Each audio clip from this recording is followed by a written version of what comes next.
Bon après-midi à tous.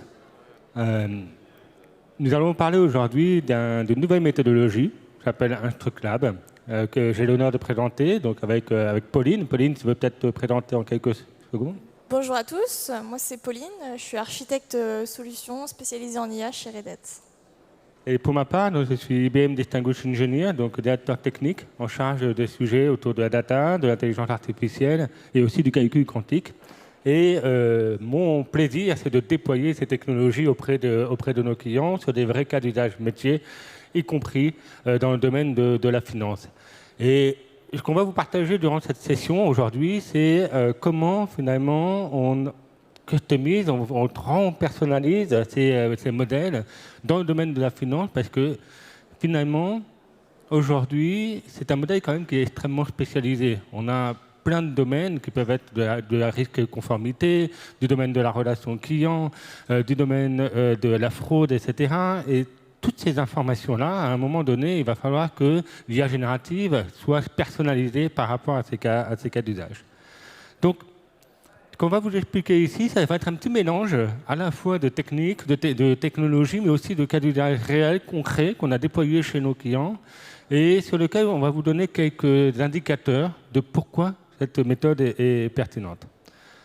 Alors, comment on entraîne un modèle d'IA générative? Eh bien, d'abord, ce qu'on fait, c'est qu'on va prendre de données massives sur Internet, des livres, etc., et on va entraîner un premier niveau de modèle.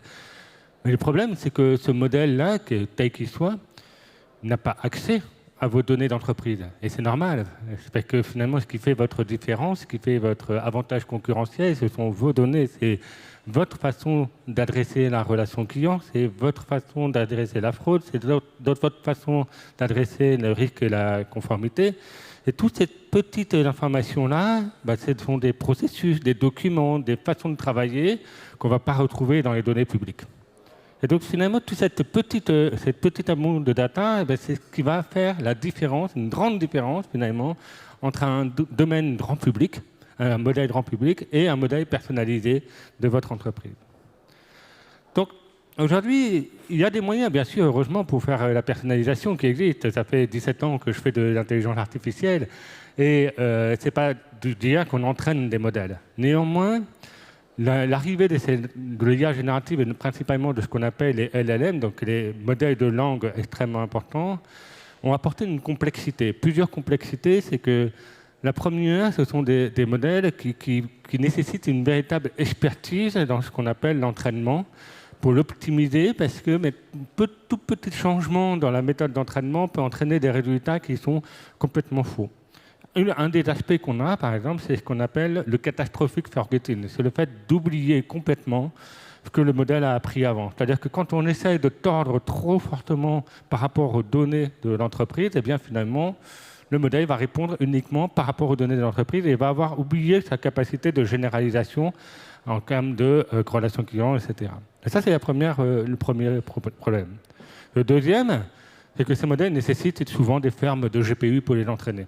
Et ça, aujourd'hui, avec la tension qu'il y a sur les marchés en termes de semi-conducteurs et donc d'accès à ces puissances de calcul, c'est parfois très compliqué de réunir 64, 128, voire plus cartes graphiques, donc GPU, pour faire ces calculs. Et si on doit en plus les faire et si on y a accès, eh bien, ça a un coût important et qui va détruire le retour sur investissement potentiel sur un fine-tuning. Le troisième point, c'est que ça nécessitait aussi de réunir des masses de données considérables, de l'ordre des gigas, des pétas de données pour pouvoir en fait faire ce fine-tuning. Et ça prend plusieurs mois de réunir ces données, de les transformer au bon format, etc. Et enfin, vous savez, comme c'est pour ça qu'on fait cette présentation ensemble entre IBM et Red Hat, parce qu'on a en notre cœur le fait de pouvoir faire du développement communautaire. La notion de communauté et d'open source, etc., est extrêmement présente et on a voulu développer une méthode qui puisse avoir cet aspect communautaire et open source dans l'approche. Et donc ça, c'est le dernier point. Au départ, en fait, tous les entraînements de ces large language models étaient très centralisés. On donnait toutes les données à une équipe de data scientists et à la fin, les équipes de data scientists, au bout de 1 mois, 2 mois, sortaient le nouveau modèle. Ce qui faisait des allers-retours qui étaient parfois longs, avec des cycles longs, qui ne sont pas acceptables dans le monde de l'entreprise et où on a besoin de réactivité. Et donc, on a créé une méthode qui va permettre d'avoir cette approche communautaire dans le domaine. Alors, au final, vous allez me dire, mais en quoi c'est différent de la notion de ce qu'on appelle de fine-tuning? Le fine-tuning est un mot que vous reconnaissez, que beaucoup d'entre vous connaissent, c'est-à-dire prendre un modèle qui existe, qui soit open source, etc., et puis de lui montrer des nouvelles données et de lui libérer en fait son entraînement et de faire en sorte qu'il apprenne de vos données. Mais le problème du fine-tuning, c'est qu'à la fin, vous allez hyper personnaliser le modèle. Mais ça, c'est très bien parfois pour certains cas d'usage extrêmement précis. Si on veut mettre, par exemple, à l'échelle de millions de transcriptions de call center, par exemple, eh bien, parfois, ça peut avoir un sens d'avoir un fine-tuning complet, mais pour avoir un modèle extrêmement spécialisé, extrêmement robuste, uniquement dans ce cas d'utilisation. Mais très souvent, en fait, on a besoin quand même de cette notion de généralisation. Donc, le problème du fine-tuning, c'est qu'on perd l'avantage de l'IA générative, de modèles uniques, finalement, qui est capable de faire plusieurs tâches. Parce que vous allez créer plusieurs modèles fine-tunés qui vont avoir chacun, en fait, leurs tâches unitaires. Et donc, qui dit plusieurs modèles, dit plusieurs instances pour l'inférence, dit plusieurs instances pour faire des GPU, pour pouvoir l'entraîner, pour faire le run de ce modèle, etc. Donc, dit un parc carbone plus important. Et donc, c'est pour ça qu'on a créé ce qu'on appelle cette méthodologie qu'on appelle InstructLab, qui est justement une approche complètement et radicalement différente, qui permet d'avoir cette approche communautaire, cette approche aussi de garder un seul modèle qui va faire plusieurs cas d'utilisation, et qui va permettre d'avoir en fait cette approche aussi incrémentale, et qui est extrêmement importante pour pouvoir faire un premier cas d'usage, puis un deuxième, puis un troisième, tout en gardant en fait cet effet d'échelle, cette mutualisation de plusieurs cas d'usage sur un seul et même modèle.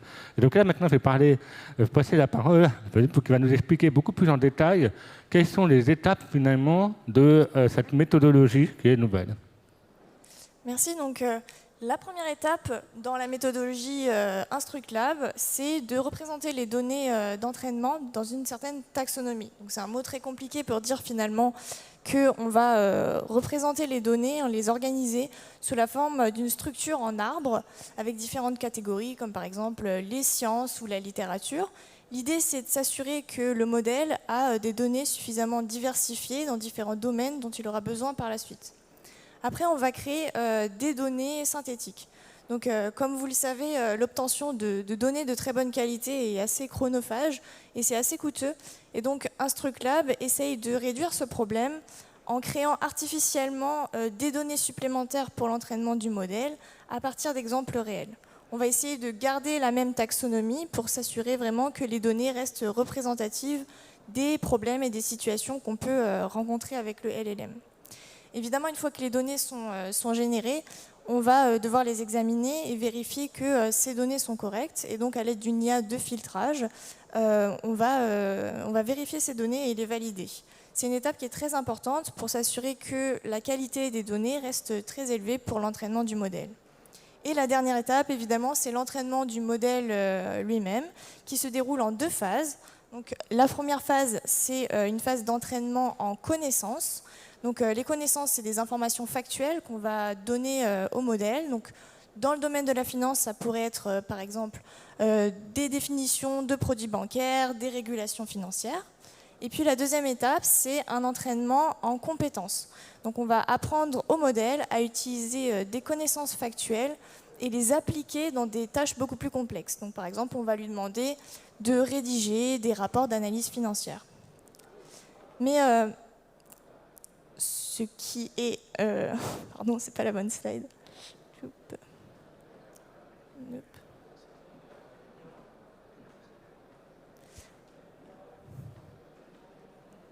Si tu sais, par exemple... Non.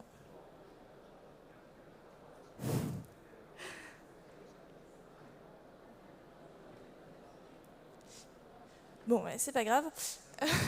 Et donc, en fait, ce qui est vraiment intéressant dans la méthodologie InstructLab, c'est que ça permet à la communauté, en fait, de contribuer avec leurs connaissances et leurs compétences personnelles. Donc, sur la slide qui devait vous être présentée, donc on voyait un modèle de base. Donc, c'est un modèle qui permet juste d'avoir des capacités très élémentaires en langage. Mais en fait, la communauté peut ajouter des petites briques de contribution en compétences et en connaissances via des simples pull requests que la communauté va ensuite examiner et rajouter ou pas au modèle final. Et donc, si j'arrive à vous mettre les quelques exemples qu'on vous a préparés. Bon. Donc dans la slide précédente, on devait vous montrer deux exemples de contributions à l'aide d'Instructlab. Donc l'exemple qui était à la droite, c'était, si tu arrives à remettre la slide, un exemple de contribution en connaissance. Donc c'est un simple fichier texte qui permet de renseigner un certain nombre d'informations factuelles que vous voulez ajouter à votre modèle. Donc par exemple, ici, on essaye de rajouter au modèle des informations sur les Oscars 2024. Vu que c'était des données qui n'existaient pas au moment de l'entraînement du modèle initial, ici on va rajouter dans ce fichier texte des renseignements supplémentaires sur les différents prix et les gagnants de cette année. Et comme ça, une fois que le modèle est entraîné, il pourra répondre à des questions sur ce sujet avec des informations actualisées. Le deuxième exemple que vous voyez à gauche, c'est une contribution en compétences. Donc, si on imagine qu'un utilisateur veut, par exemple, rentrer des transactions dans une base de données à partir d'un texte en langage naturel, et ben, il peut écrire ce type de fichier texte ici aussi. L'idée, c'est de décrire au modèle comment transformer un texte en langage naturel en une transaction formatée dans une entrée de type spécifique pour la base de données. Et donc vous voyez que dans les deux cas, une contribution avec Instructlab, c'est extrêmement accessible. Donc que vous soyez un conseiller bancaire ou juste un passionné de cinéma, et ben vous pouvez très facilement ajouter vos propres connaissances et vos compétences au modèle d'IA. Et alors du coup, en pratique, comment ça se passe ? Alors, vous allez voir un petit histogramme, effectivement. Alors, on a voulu vous parler aussi de cas réels. Et pourquoi c'est important ? C'est important pour plusieurs choses. La première, c'est essayer d'avoir les mêmes performances qu'un grand modèle généraliste sur des cas d'usage précis, finalement en donnant des instructions au modèle, en rajoutant de la connaissance. Et typiquement, on a fait un premier cas qui était autour de la réconciliation et sur les procédures opérationnelles. Eh bien, avec un modèle en fait, qui est presque 50 fois plus petit, donc ça veut dire 50 fois moins de consommation énergétique pour faire l'inférence de ce modèle, on a obtenu, donc avec un modèle de 7 milliards de paramètres, le Granit 7B, le même niveau de performance, c'est-à-dire autour de 70% sur ces questions-réponses autour de la réconciliation de procédures. Le deuxième cas d'usage aussi, qui est aussi dans le domaine de la finance au général, qui est c'est-à-dire de pouvoir faire tout le suivi financier des procédures autour de la gestion des devis jusqu'à la facturation. Et de la même manière, en fait, on a pu enseigner au modèle en fait, les spécificités de cette procédure, de ce process quote to cash. Alors cette fois-ci avec une réduction de coûts qui est moindre, mais qui va être gagnant en termes de mise à l'échelle, parce que ce sont des milliers et des milliers de factures qui passent à travers ce système-là. Le troisième type d'exemple aussi, c'est autour des processus RH. Tout ce qui est entraînement de questions-réponses autour de ces processus complexes. Quand on a une entreprise qui fait 100 000, 200 000, 300 000 employés, eh bien, il faut effectivement avoir quelque chose qui tienne la route en termes de charge et aussi de conforme finalement aux enjeux de société, en termes de réduction de la consommation énergétique, etc. Donc, l'utilisation finalement de cette méthodologie Instructlab est aussi une façon de donner accès à la puissance de l'IA générative tout en étant en fait raisonnable en fait sur la consommation énergétique associée à ça. Et donc, un des cas d'usage, le dernier, par exemple, qui est quelque chose de très classique dans le domaine de la finance, c'est l'analyse de transcripts, donc de call center, d'aller analyser, résumer le transcript du call center qui a eu de l'échange dans la relation client, qu'elle soit bancaire ou dans le domaine des télécommunications, et sortir des éléments, par exemple, de notions de concurrence, de sentiments, de volonté, de projet de vie, etc. Eh bien, quand on a des portefeuilles de 22 millions de clients et qui représentent potentiellement des milliers et des milliers d'appels journaliers dans le call center, avoir un modèle qui permet d'obtenir exactement les 85% de performance requises avec 10 fois moins d'énergie nécessaire, eh bien, ça prend tout son sens. Donc, notre enjeu à travers la méthodologie Instructlab, c'est pas de remplacer ces grands modèles qui existent, qui sont généralistes et qui marchent très bien, mais c'est de se dire de fournir à nos clients une solution qui leur permet d'atteindre un retour sur investissement à grande échelle quand on a un portefeuille important effectivement d'appels à faire pour ce type de cas d'utilisation. Donc à la fin des fins, vous avoir, les entreprises vont se doter d'un portefeuille de modèles. Un portefeuille de modèles qui vont constituer avec des modèles de base qui sont plus généralistes, qui permettent de faire des use cases qui sont assez rares, peu appelés, sur lesquels une méthodologie de fine-tuning n'est pas forcément nécessaire. De l'autre côté, il va y falloir certains cas d'utilisation qui vont nécessiter en fine-tuning parce qu'ils sont critiques, ils sont répétitifs, on veut avoir une précision extrêmement forte.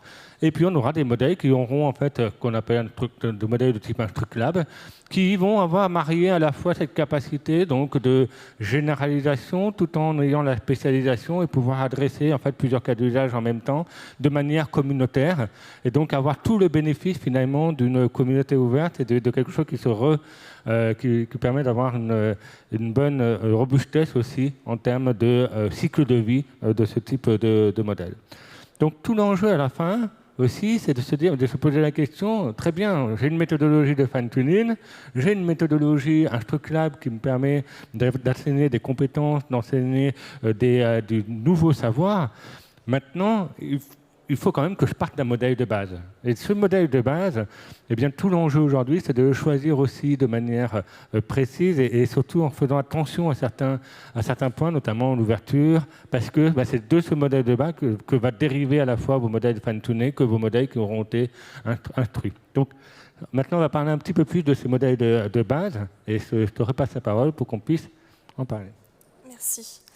Alors oui, la transparence dans l'utilisation et le choix des modèles de base est vraiment crucial parce qu'en fait, finalement, le modèle que vous allez utiliser dans votre entreprise, c'est une combinaison d'un modèle de base où vous devez vraiment savoir comment il a été construit et sur quelles données il a été entraîné, auquel vous allez ajouter vos données personnelles. Et donc une bonne transparence, ça permet vraiment de s'assurer que le modèle que vous allez utiliser est en adéquation avec vos objectifs, mais également qu'il n'y a pas de biais non désirés et que le modèle est vraiment fiable pour votre entreprise.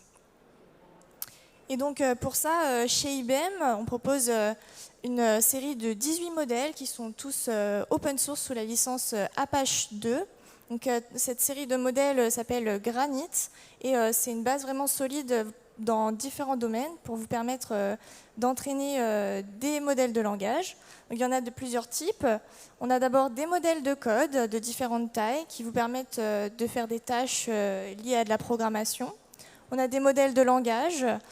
Certains d'entre eux ont une version qui ont été spécifiquement entraînés justement avec la méthode InstructLab.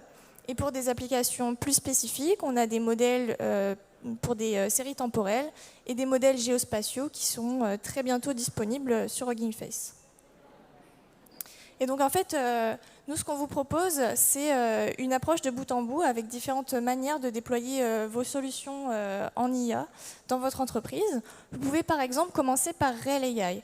Alors RHEL AI, c'est une plateforme développée par Red Hat qui est principalement conçue pour les équipes qui veulent déployer, développer et tester des IA génératives.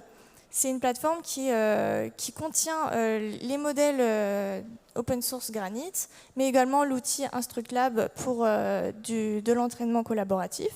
C'est une plateforme qui est vraiment très adaptée aux équipes qui n'ont pas forcément une très grande expertise en data science, mais qui veulent rapidement accéder à de l'IA et faire des tâches simples d'inférence sur des serveurs individuels. Ensuite, on a OpenShift AI. Donc, c'est une plateforme un peu plus évoluée qui s'adresse à des équipes qui veulent passer en production à grande échelle. C'est une plateforme qui permet d'avoir des fonctionnalités plus avancées comme du calcul distribué. Et on propose plein d'outils de MLOps pour vous aider à gérer le cycle de vie de toutes vos solutions d'IA.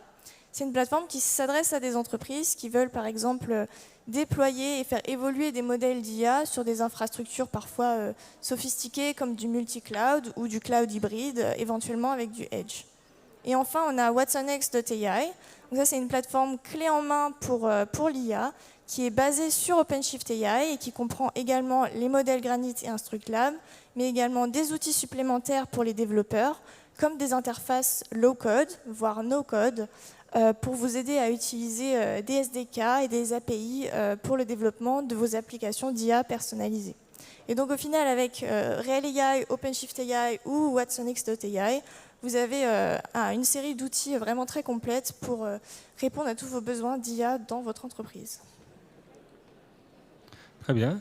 Et bien maintenant, on vous invite, alors comme Pauline a dit, c'est quelque chose qui est ouvert, donc vous avez tous accès au GitHub associé. Si vous voulez essayer un truc là, essayer de construire des compétences, etc.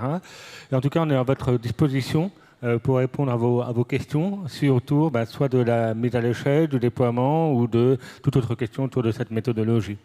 Merci beaucoup.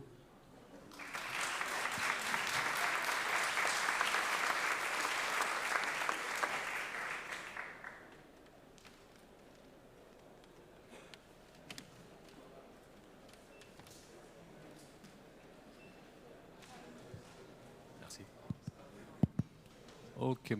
J'ai un peu de questions sur les fine-tuning que vous avez mentionné.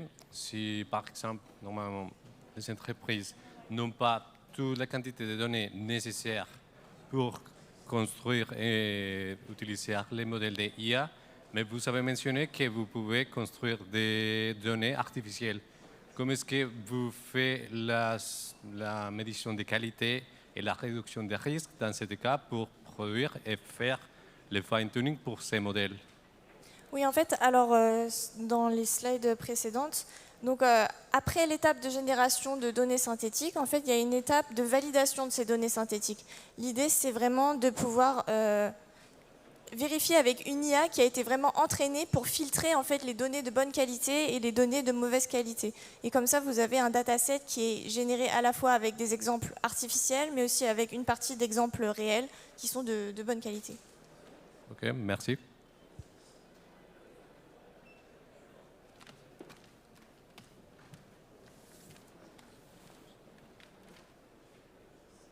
Merci. Bonjour. Quelle va être la différence avec les techniques de RAG et quels sont les avantages et inconvénients de ces deux techniques? De RAG. La différence avec les techniques de RAG. Ah, de RAG, ok, très bien. Alors, excusez-moi, je suis malentendant sur le dessin, donc parfois les questions c'est un peu compliqué, heureusement, Pauline est là pour m'aider. Donc par rapport aux techniques de RAG, comme vous le savez, je pense, le RAG en fait dit on va utiliser un moteur de recherche, si je simplifie, récupérer un certain nombre d'informations dans le système d'information, que ce soit des documents, etc., et le mettre en entrée finalement du modèle génératif pour répondre à la question. Ça a plusieurs... alors bien sûr, on ne dit pas que c'est inutile dans ce cadre-là, mais ça a un avantage que c'est très rapide à mettre en œuvre parce que vous n'avez pas d'entraînement et donc forcément vous pouvez bénéficier immédiatement d'une certaine personnalisation par rapport aux documents de l'entreprise avec un moteur de recherche qui va récupérer ces informations. Néanmoins, le danger enfin pas un danger, mais un des problèmes par rapport à ça, c'est que parfois le modèle peut halluciner, même si on lui met en contexte les informations, il peut aller chercher des informations qui sont ailleurs dans son modèle et donner une réponse qui est un mélange de ce qu'il y a dans le contexte plus ce qu'il y a à l'intérieur de son modèle qui n'est pas forcément pertinent. Et parfois même, il refuse, ça m'est déjà arrivé d'avoir dans certaines expérimentations d'un modèle qui refuse d'utiliser les informations dans le contexte. Donc, Instructlab, à travers la méthodologie d'utiliser des connaissances, en fait, on va pouvoir, entre guillemets, graver dans le marbre un peu plus dans le modèle, de manière routinière, tous les jours, par exemple, ces nouvelles informations qui arrivent, et ainsi réduire très fortement le risque d'hallucination du modèle qui va dériver par rapport à des connaissances qui ne sont pas intégrées dans le modèle. Donc, les deux sont complémentaires. J'utilise les deux dans les domaines dans mes implémentations auprès de mes clients. Et c'est bien en fait une logique, en fait, soit selon le type de cas d'usage, si on veut avoir beaucoup de données en temps réel immédiatement, on peut utiliser plutôt un pattern RAG. Si on va vouloir avoir un comportement plus ancré, on va utiliser des méthodologies Instructlab.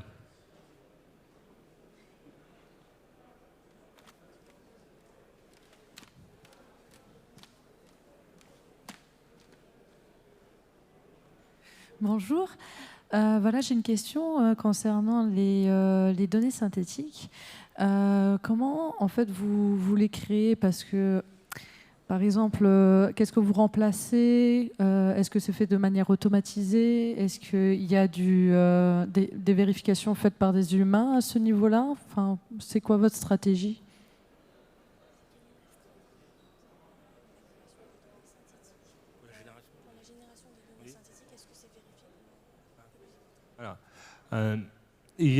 C'est une méthodologie incrémentale, hein. Donc, il va y avoir premièrement, effectivement, la construction donc d'un prompt génératif qui va générer un nombre important de données synthétiques. À côté de ça, on va avoir un autre modèle qui va faire un rôle de critique modèle, c'est-à-dire un modèle critique qui va dire oui, bon, est-ce que la donnée synthétique est correcte ou pas correcte? Est-ce qu'elle est cohérente par rapport à une base de connaissances, etc. Donc ça va réduire petit à petit. Après, on va avoir des points aussi d'utilisation de détection d'hallucinations potentielles et complexes. On peut maintenant, on a des méthodologies qu'on a inventées avec IBM Research pour étudier un petit peu comment le modèle génère, pour voir qu'il ne va pas chercher des connaissances trop loin, trop éloignées par rapport au domaine d'origine. Donc il va y avoir tout un premier filtre automatique. Et ce premier filtre automatique va éliminer 90% des 95%, voire même plus, ces données qui ne sont pas éligibles à faire le fine-tuning derrière. Et après, effectivement, dans le processus d'entraînement instructionnel, on inclut l'humain dans le string check de ces données synthétiques avant entraînement, effectivement, par le modèle. Mais tout ça, en fait, permet de réduire de manière considérable en fait, entre le volume de données synthétiques de départ et le volume final, ce qui fait qu'avec 5 instructions, par exemple, si on vous donne 5 exemples modèles, on va pouvoir générer à peu près 500 exemples complémentaires qui ont tous une excellente qualité. Donc ça veut dire qu'on fait x100 entre l'effort humain de créer des données et l'effort de données synthétiques qui est de bonne qualité pour le modèle. Merci.